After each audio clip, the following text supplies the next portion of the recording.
Good evening, and thank you for joining our first solo along here at Morpheus Creations, sponsored by Seem So Awesome. They're an awesome hardware group. You don't want to miss out because day 2 they have sponsored and is giving out a $25 shop credit. The only catch is if you're going to participate in order to win any of the prizes for tomorrow and day 3, you have to use a fabric of Morpheus Creations at least on the exterior of the panel, exterior of the bag. Good news, only day 1 and day 2 is going to be pre-recorded. Yay! Day 3, I should be back home from my camping trip, so we should be able to do a live of the finishing and the lining and everything else, and also to answer any questions you may have for the tutorial, but hopefully we'll go step by step and you won't have any questions. But this is the awesome H2O2GO bag by Lynn's Handmade. You can find the pattern on Etsy and use coupon code Morpheus Fabrics, MORFIASFABRIC. The coupon code expires on Sunday, the 31st. But come on, guys, look at this. This bag is freaking awesome. Let me adjust the camera here. I have a 30-ounce in here, and from what I was told, it can fit up to a 40-ounce tumbler. Pardon this crappy tumbler. It was from a business that obviously didn't have good quality on it. But we got a zipper pocket, can fit keys and chapsticks and makeup or whatever you need to go. A pocket here for your phone, literally fits a phone. I would totally put mine in, but I'm using it. Card pockets, you got 1, 2, 3, 4 card pockets and a deeper pocket that you can fit a phone in there, or maybe an Atkins bar if you're one of those people that likes the protein bars. It's awesome. It just zips so nicely. You got adjustable straps and you can take them off on both sides. And look how deep. I mean, this is seriously deep. Look how deep that is. It's amazing. I used an all cotton woven, or quilter's cotton, if some of you call it. We're going to use an all cotton woven again today. Sorry, I'm getting tongue-tied. If you are not using cotton woven, it's okay. You can use canvas on the outside of this bag. I know the pattern calls for waterproof canvas on the interior of the bag. There's stuff you'll eliminate, like if you're using canvas on the exterior, you don't have to interface it. I mean, the only thing you'll have to do is put the bag stiffener on the bottom. The waterproof canvas on the inside, you don't have to interface that either. But I like canvas. I really do. I just haven't had a sample come in from my printer yet. So as soon as that comes in, I'll be able to know whether or not I will be offering it. And I hope I will, because I enjoy bag making. I started out with clothes. I've been sewing since I was 12. And I've turned 35 next month. So I've got somewhat of experience. I'm not going to say I want to call myself a seamstress, but I'm still learning. So I guess I call myself a seamstress. Anyways, so let's get into this. Day 1, we are prepping all of our material. We're cutting it. If you're interfacing, you're going to interface it. If you're making markings, you're going to go ahead and make the markings. So I'm going to show you what we got going on here. Let me get this out of the way. I took a poll on our group page of what fabrics I was going to use, because I wanted to use something from our current pre-order now, the Nostalgia round. And everybody, well, not everybody, but majority of you guys have voted for Three Brother Ducks, also known as DuckTales. So we'll be using DuckTales, Three Brother Ducks, in this week's tutorial. I have the panel the main, and the cord here. Originally, I was going to do the panel for the zipper pocket front. Well, I got sidetracked and just started cutting everything, so I'm just going to go ahead and just use the main. But I did use, since I do like making dresses and shirts and stuff, and this is actually a perfect amount of panel left over on the side here, because I only used one side, for me to make a panel dress for my youngest. So I used some of this material to do my interior pocket part. And this is the exterior, and then this is going to be my lining. Okay. Also, material you're going to need if you're doing interfacing is, I like SF101. It's a shape flex. I don't know why. I just feel like it adheres better than any other interfacing I've used, lightweight, whatever. It's my personal preference. But I would suggest the 101.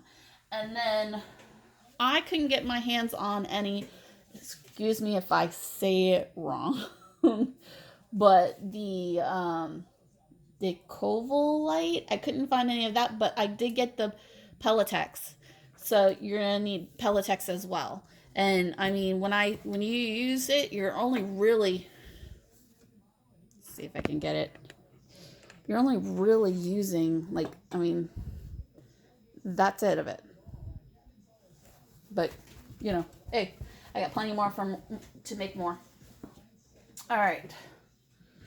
So next thing you're gonna need is some hardware. I'm not making any. There goes some of my hardware. I am not making my own straps. I don't know why. I just like the webbing. I mean, I could make my own straps. I could decorate this one by folding, cutting one that's like 2 inches by 57 inches and folding it in half and then sewing it on, well, half and then half. I'll show you what I mean. And then sewing it on here just to give it a decorative look. But I'm using webbing. I got this from Seam So Awesome. Like I said, all my hardware for this tutorial is literally coming from Seam So Awesome, except for my rivets. They came from somewhere else. And honestly, I'm going to have to do a different shop because my rainbow rivets haven't come in yet. But you'll need 57 inches of webbing. If you're making your own, you're going to need 3 inches wide by 57 inches length. And then if you're going to do like a smaller insert, you'll need 2 inches by 57. But if you're going to do the same width, I should say, you're going to need 3 inches by 57 inches. If that makes any sense. I'm sorry if it doesn't, but I will explain later. 14 inches of zipper tape. If you don't have a zipper tape, then you need to at least get 16 inches or larger of number 5 tape from the store. With that, you're going to end up pinning and cutting off the edges of the zipper. I wish I had it, but I don't have a tutorial of it. Or I have one to show you what I mean, but you're going to mark it and basically cut off the stoppers because you want it 14 inches long.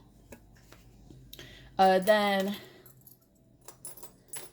you're going to need 2 swivels, clasps, 1.5 inches. Look at this. I mean, look how beautiful that is. It's so rainbowy. I've gotten their gunmetal and I've gotten their silver, and I love their quality. They're so awesome. They're personable. Yet again, seems so awesome.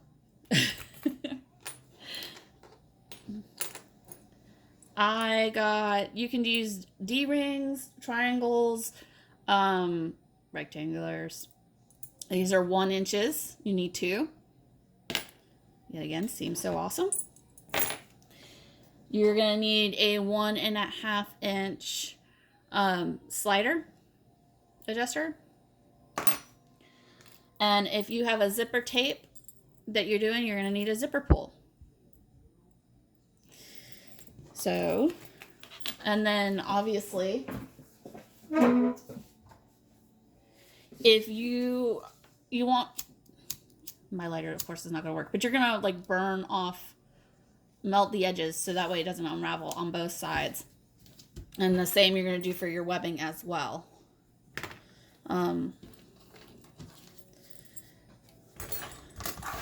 Okay, so let's talk pattern pieces.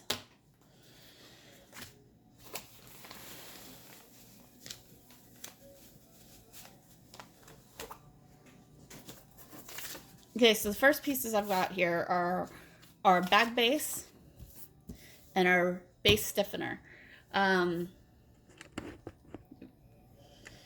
Bag base, you're obviously going to need one of your main fabric and one of your interior fabric, whether it's going to be waterproof canvas or quilter's cotton, cotton woven, however you want to say it. And then you're going to need 2 of the Pelletex Decol Light. So I already pre-cut mine out. I traced mine around because it's so that way I didn't have any marks. And then I just cut it out on both. And then I did that. I pinned and cut these out. But what I did here is I took a pencil and I marked my lines to get it centered.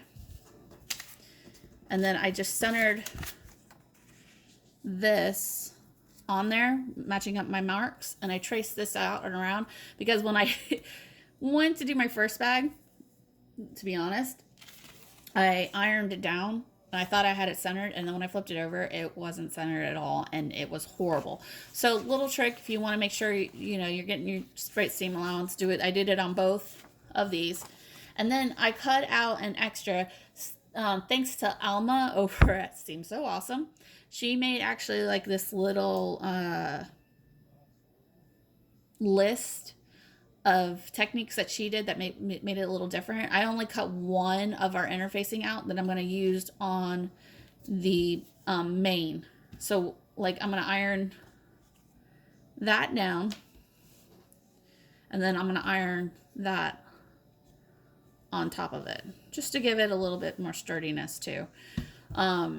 She says it helps, so we'll find out, Alma. We'll find out. All right, so then we have this piece. This you're not going to cut out unless you decide to do a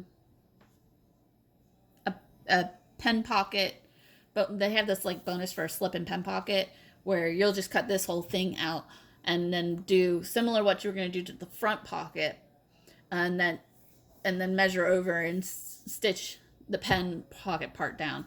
I'm not going to do that. I might maybe later on do like another additional tutorial for any add-on type deals, but I'm just going to do it the way I made the bag that I have so far. So you're not going to cut anything out with this yet. So put this pattern to the side because you are going to need it for when we do our pocket assembly for the thing.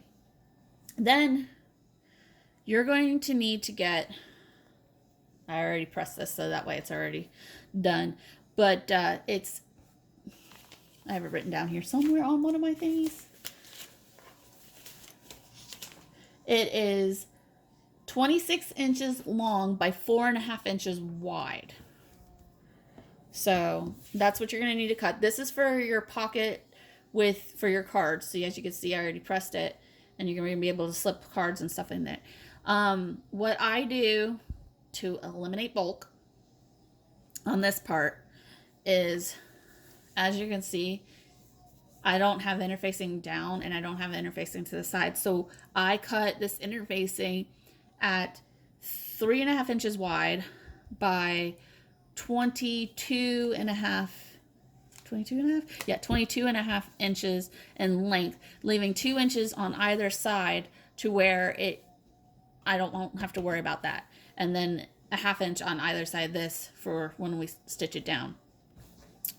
On your pattern, she will give you a list of numbers of where you're not going to be able to see it on mine because maybe here we go, of where you're going to mark your points. So like the first 6 inches, you're just going to fold over or make a mark.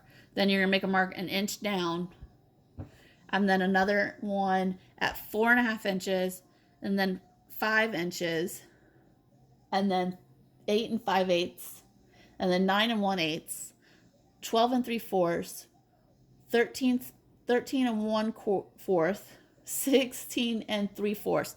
So the first line, the one, that's going to be where we will meet our 4.5. So we'll take our 4.5, that's our pinch, and we'll bring it up. Don't catch the back. So that way it doesn't. So you're going to bring it up. And that's where you're going to either you're going to iron down or pin, and then you're going to do your 8 and 5/8, and you're going to bring it up to your 5 mark. That's where your next one's going to be.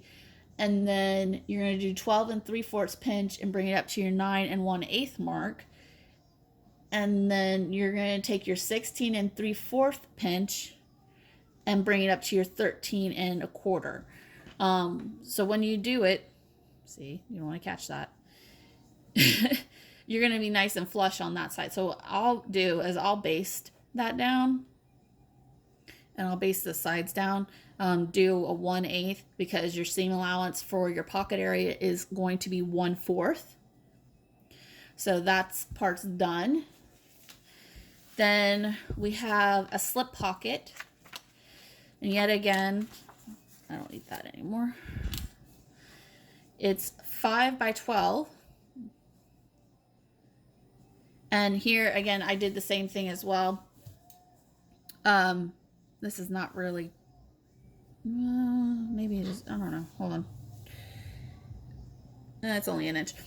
So it's an inch here and an inch here, it's 2 inches, and then an inch on each side, or a half an inch on each side. So that way less bulk. And I'm going to teach you guys how a little trick to debulk the bottom of the pocket area, because when you want to go sew that base on, forget it. Unless you have it debulked or have a really good machine and you're really good with your hands. Then you have a D-ring holder. Put that over there. It is 2 inches wide by 5.5 inches in height. So with this, this is going to be your 2 pieces. So we have to take this, my ruler, and go right into your half.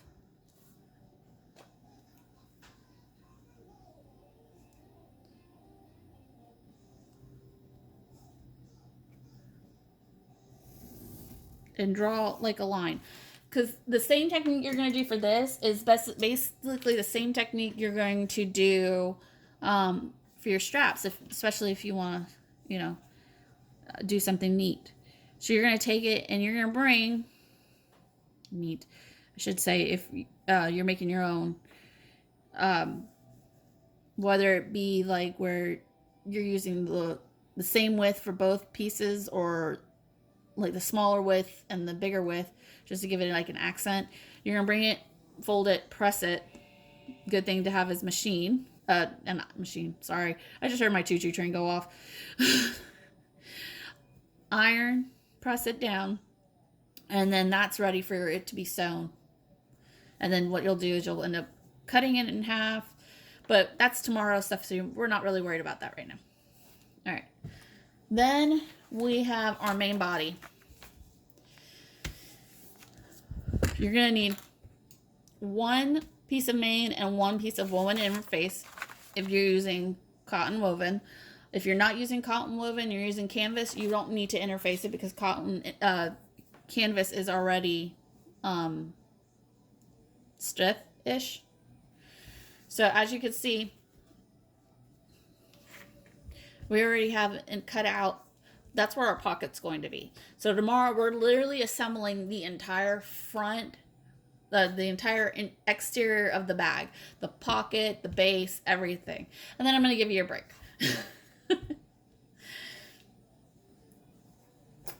Okay, next part you need is your card slot side accents. This is to go to the sides of that one. I don't have it yet. To go with this. This is your back of cardstock slot. This is the back of your pocket where you saw where I had the card. There we go. this is where we're going to add this piece to it and stitch it, and then we'll take that pattern piece I told you not to cut anything out with. We'll take that, center it, and cut off the excess. So that's that. Then you have your zipper pocket. You're going to need one main, one accent fabric. I'm using my main as my accent fabric. And then 2 woven interfaces piece. And as you can tell, I've already interfaced mine. So I have 2 here.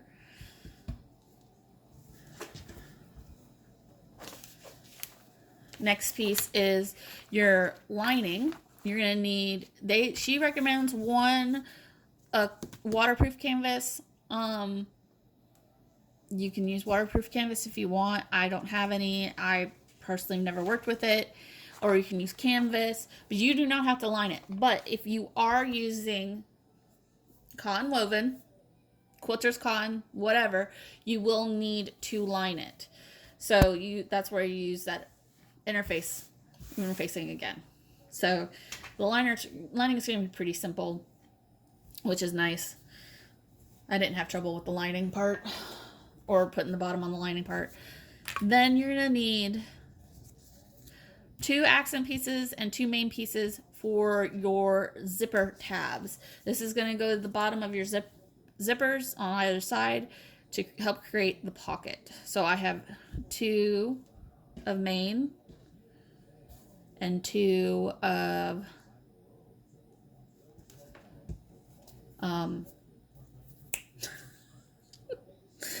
lining. All right. So now that you got all of it done, you've done your markings and things like this, you really don't need to do anything.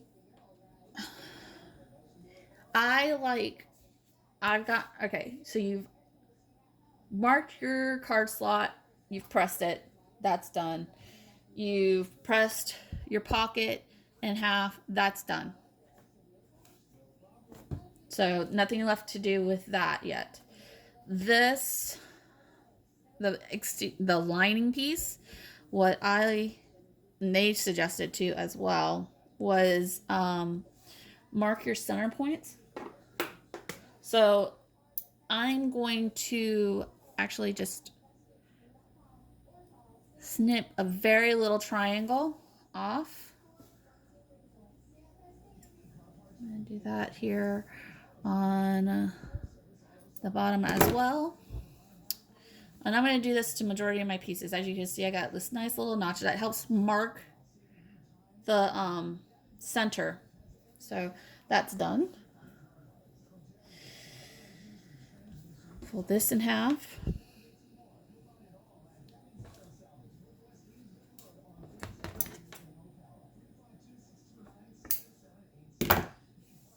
What you do the top, you do the bottom. Kind of sounds like a math fraction or math formula. What you do to one side, you have to do the other.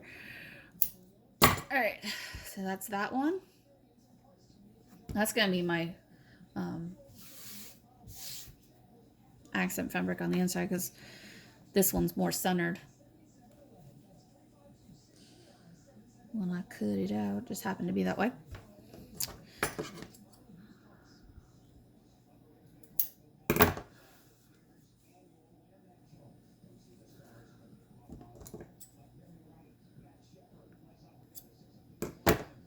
Okay, that's got its notch. Let's see.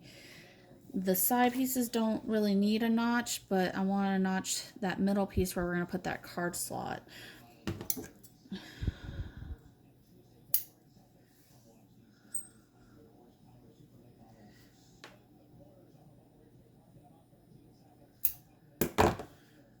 I'm going to keep that out really quick because I forgot to do one thing. While you have this piece and your interior accent, ooh, criminy diminy. All right, interior accent piece. I'm going to mark the bottom of these up 5/8 of an inch because when we go to sew these on, I'm going, instead of just sewing them straight on the bottom like that. I saw where they did a technique where she, come on, went up 5/8, stitched this down, and then flipped it up. So that way you don't have this piece is just this. You'll have 2 layers versus 8 layers of fabric to go through for sewing on the bottom. So like I said, we're going to mark this 5/8 of an inch up.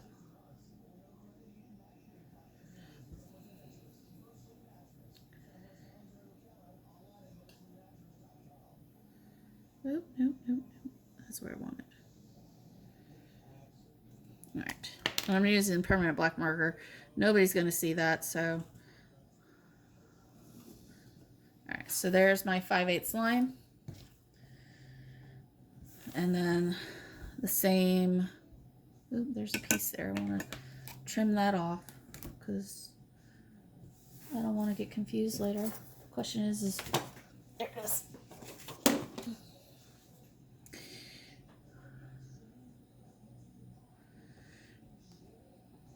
I'm not trimming the fabric, I'm just trimming off the little bit of extra interfacing that happened to be there when I cut it. Okay, there we go. And then the same thing here. 5/8. No. Slippy ruler.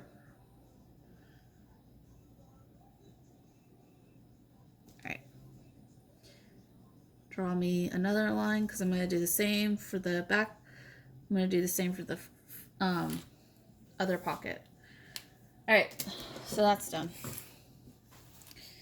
Let's see, we don't need to clip this. We've already marked that. We want to clip here.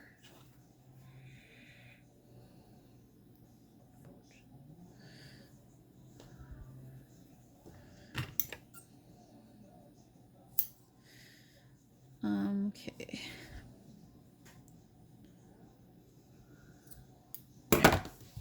Remember not to clip too far down because you don't want to get it ruined. So next thing, I should have started with this, but I'm sorry. You'll need, for tools, you'll need a rotor cutter, pair of scissors, a ruler, peaking shears if you have them. If you're doing rivets and don't have, no, that's, is that in that drawer or is it in this drawer? And you don't have a cam press, I don't have a cam press, you're going to use a hammer, sturdy. Rivets, if you're going to use rivets, most rivet cases come with like a little, I don't know what that's called, but a die cut, and then your little piece that you can hammer to place it. Also, you'll need a hole punch plier. Also, you can use it for leather and all this other stuff. And it comes with this pretty cool tools. I got this one on Amazon for like 20 bucks. And it comes with its own screwdriver. Like, I don't know what this is really used for. Someone on a video said, you know, to just like put through the hole to pop out the fabric that's on there. It came with a ruler and extra die cuts. Pretty cool gadget. Obviously, it's going to be my first time using it.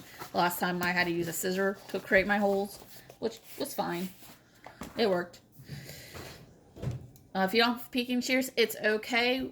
You can just make little clips around the circular parts when we get to that. Also, you're going to need either Wonder clips or needles. I use both.